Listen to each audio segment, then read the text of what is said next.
The other thing that we've identified over the last 7 years is the rate of deterioration in people's health, and it really is quite alarming. We found that over a third of our people are living with chronic pain. That is, they're in pain most days, every day. And I came from a background in the hospice movement where my first thought was, well, we shouldn't just accept that people have to put up with pain and maybe take more medication.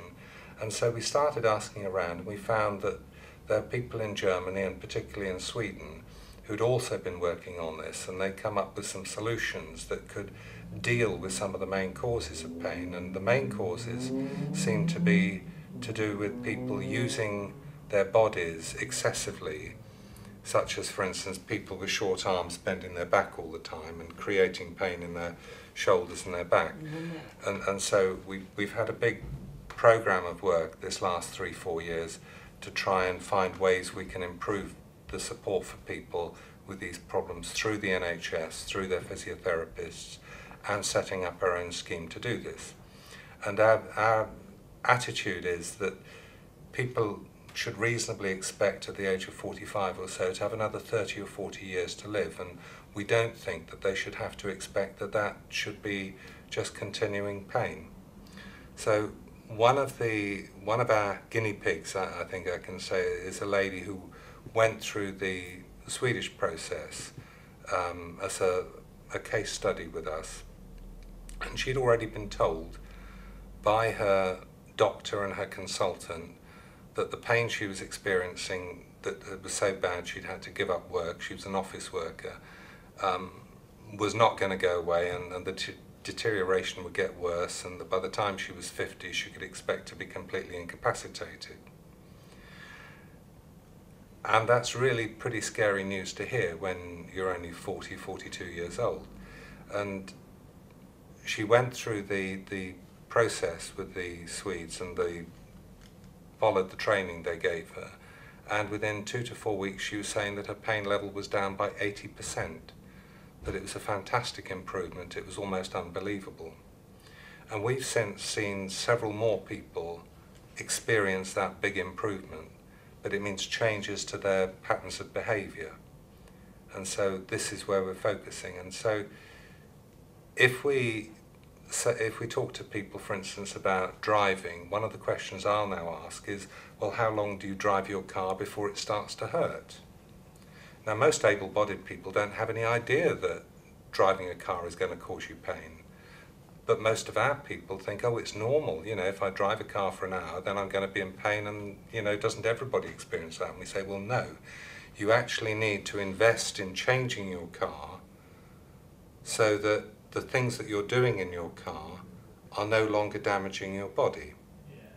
And a typical thing would be somebody with short arms getting over a steering wheel with their head twisted back and their back away from the backrest, so that all the weight of their torso is going on the lower spine.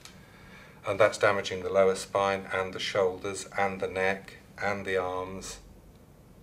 And if people then are trained to go to a different way of driving and maybe use a joystick, then all of a sudden the pain goes away. And we had one of our ladies who really had hit the point of being temporarily completely incapacitated, unable to move through pain, flat on her back.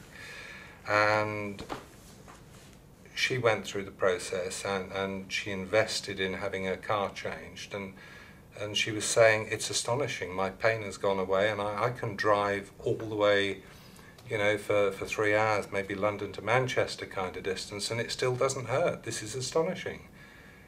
And who adapts these cars then? Is it special physiotherapy? Very special companies. We work with the important thing is the assessment system, and we've been working in close liaison with the assessment organisations to teach them what's needed and for them to teach us what's possible. And so we advise our beneficiaries on how to use the assessment process, and then the assessment centres will come up saying, well, this rig seems to be the right arrangement for you to drive, and there's a couple of places in the country that have vehicles that they can move the steering wheel all over the car, or give you joystick or mini steering wheel, or steer with your foot, that kind of thing. And so people can experiment to find the way of driving a car that best suits them. And so then there's easily half a dozen good companies around the country that can put these in, and we work with them to make sure they produce the right result for our beneficiaries. And then adapting what other sort of things there, bathrooms and Yeah.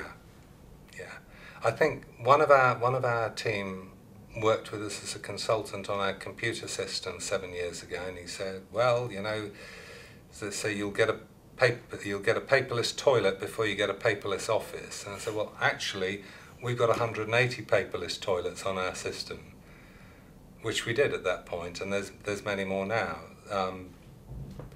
Because people don't think about how difficult it is to manage going to the toilet if your hands or arms stop there. Yeah, and so you start to boggle at this thought. Well, I have been thinking about it, but Yeah. you know, yesterday they mentioned in the press conference of women when they have their period, and you know, all sorts of things. And people are very dexterous, you know, they've learned to be very flexible with their feet and can do amazing things with their feet and toes. But you'll find that there are two approaches. People have things they call dressing sticks that they can use to pull up zips and grip things and help clean themselves. But there are also the closet toilets that can be used, which give people a wash and a dry after they've been to the toilet. And so we've been working with those systems for a very long time now. And yet, you say people don't think about it. I mean, there's a case of one of our ladies was having a review interview with a member of the team, and her husband was present. And they'd been together for 15 years, and at the end of this discussion, the husband turned around and said, you know, I'd never thought about what had to happen every time you went to the bathroom. And I think that's, you know, there's a lot of it about our people are so good at projecting that they cope, that people are oblivious to where actually life is really a considerable challenge.